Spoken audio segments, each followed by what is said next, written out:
Hello, welcome back to Little Kodaks. Today I'm going to show you part of my Instamatic camera collection, all the cameras that were released in 1964. A couple of these cameras were replacing a previous version and one was just added to the lineup. Let me move these out of the way so I can show you the cameras that they replaced also. And then we'll get back to them and I will tell you all about them. First camera I'm showing you is the Instamatic 150. This camera was released in 1964 and discontinued in 1966. Has an f11 43mm lens, retailed for about $30. This guy was replacing the Instamatic 100. As you can see, they look pretty similar at first glance until you look at the top and you see that we have this mechanism here, and this is the clockwork film advance. So this is the same advance that the Instamatic 400 used. So they borrowed that technology and they put it on the 100 to make the Instamatic 150. We have a pop-up flash gun here. Takes the old AG1 bulb right there in the front, just like our Instamatic 100 did. And it took two AAA batteries to set that flash off. All these cameras used the Kodak 126 cartridge. Super easy to load and to shoot film with. That was one of the big things that made the Kodak Instamatic so popular. So this is the Instamatic 150. When the flash is retracted, we're at 1/90th of a second with shutter speed, and when it's popped out, whether there's a bulb in there or not, you are at 1/40th of a second. Alright, so there is the 150, and it replaced the Instamatic 100. Next camera I'm going to show you is the Instamatic 250. This guy was made in Germany. It used a Rodenstock Reomar lens. It had a contour shutter. You can see right there. It would go from 1/30th to 1/250th of a second for the shutter speed. Everything on this camera was set manually, so you can see that the dot. B is for bulb, so it will just stay open as long as you held that shutter down.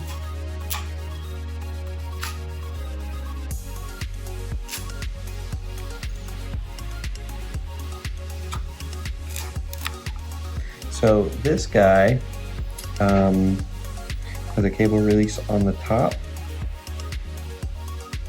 You have to manually flip this up for your AG1 bulb that popped in there. It has a little release here. There, you can see it. It wants to set that free, but that would release your bulb. A little reflector there. Pretty cool thing is this little sticker on the top here. It gives you a quick reference for your f-stop for what the different weather conditions were outside. So if it was real bright and sunny or if it was cloudy overhead. This didn't necessarily replace the Instamatic 500, but it was added to the Kodak family.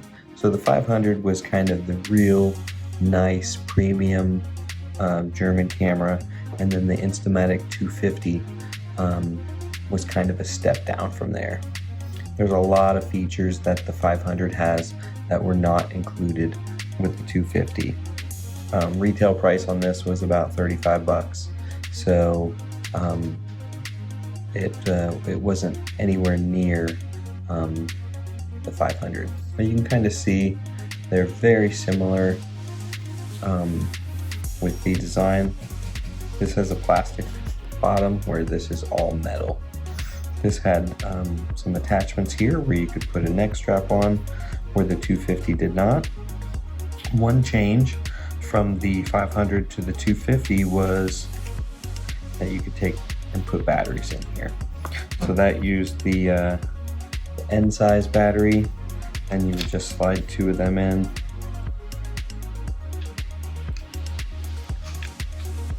That's kind of tricky to get it in there, but that would allow you to use the AG1 flash bulb, which the 500 didn't use. It had just a hot shoe on top.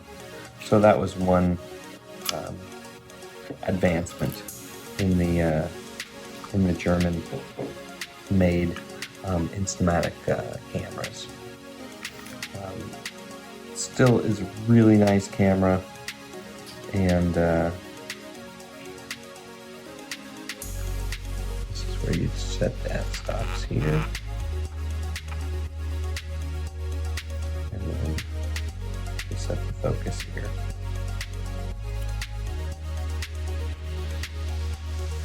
Get this little arrow. Alright, so there is the Instamatic 250. The next camera I'm going to show you is the Instamatic 800. So this camera was replacing the Instamatic 700. They look pretty similar. Almost all the features are the same. So you still have your same selenium light meter on top. You have your shutter speed selector here on the front from 60, 125, and 250. It still takes a AG1 bulb here on the top, which can be ejected just by pushing this button here. The 700 had that same thing. You pop up for the AG1 flash gun. It had the compensator on the front, so if you wanted to let more light in, you could push it over to the plus while you're taking your picture. If you wanted to let less light in, you push it over to the minus, and it has a little spring on there so it resets itself. The main difference between the 800 and the 700 was this little thing on the bottom. It is a mechanical winding mechanism. Mine doesn't work, but what it would do is when you take your picture, it would automatically wind your camera. So similar to the Instamatic 150 with its winding knob on the top, but this had a kind of like a tape here that would you'd pull out, and it would do the winding inside. It's still really heavy duty, really nice camera. So that replaced the 700. You can see they almost look identical from the front. I mean, they do look identical, except for the badging on the top. You have the 700 here and the 800, and then when you flip them over, you can see the difference there with the 800 having that mechanism. All right, so these guys ran until 1966, so this was released in 64 and discontinued in 66. The 250 ran till 67, so it was discontinued in 67. And for the same reason, our 1963 cameras were discontinued. The 1964 cameras were discontinued because of the old flash cube. So this guy made it so you didn't have to handle the bulbs anymore. You didn't have to put them in individually one at a time. You had 4 bulbs all in a cube. You'd pop on top, and that's how you would take your pictures. So I hope you liked my video. I hope you liked this next part of my collection. If you did, give me the thumbs up. Subscribe so you can see more content, see my other collections as I release those videos. And until next time, have a great day.